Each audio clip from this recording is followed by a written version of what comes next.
What do you think is the best way for parties like Labour to combat reform? So I think all of us in the so-called mainstream parties, I suppose I'm sitting here with the mainstream media, but we have to be honest about the challenges that people face in their lives. Of course, Scotland has a housing crisis. The NHS is on its knees. Education is not delivering for the skills that we need for the future. So people want better. They deserve better. We've just managed to kick the Tories out after 14 years of austerity. The UK Labour government isn't getting everything right, but it's doing some amazing things, and we need to tell that story better as a Labour Party. And by the way, Nigel Farage and his cronies down in Westminster, they voted against, enhancing workers' rights. They wouldn't want trade unions, they wouldn't want minimum wage and living wage and things like that. And with the NHS, their solution is to bring in a US style of kind of insurance scheme. So they're no friend to the working classes. They're a threat to the working classes.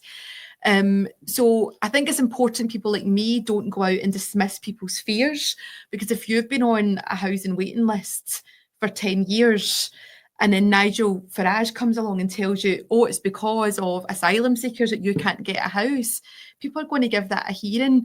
But John is right. They don't have policies. They don't have credible costed plans, but they're being disruptive. And that's always been Nigel Farage's way. I mean, how many parties has he actually been in? Do we need more than one hand? I'm not sure. UKIP, Brexit Party, he probably can't reform. remember himself. And he ends up leaving chaos behind. So what he's got in his favour right now, he's got a platform. He knows how to use it. We're talking about him right now.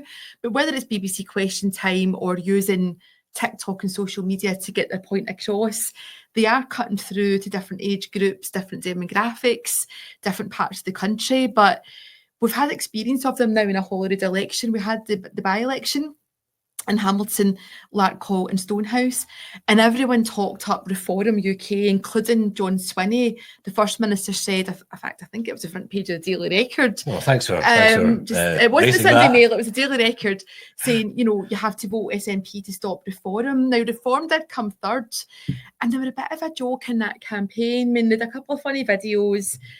Nigel Farage brought an open-top bus to Hamilton, but he actually went into hiding. He couldn't walk about in Hamilton.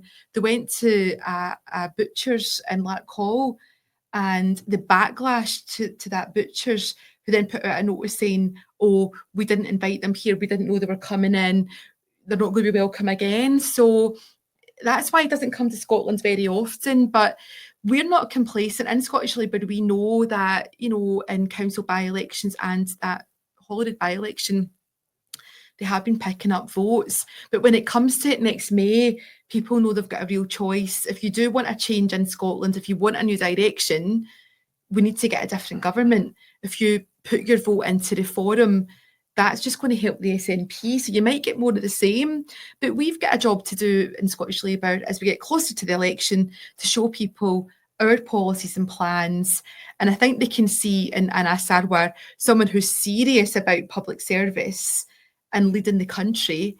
Nigel Farage is only in it for themselves, and we know that with the company he keeps and his pals, and always try to cozy up to Trump.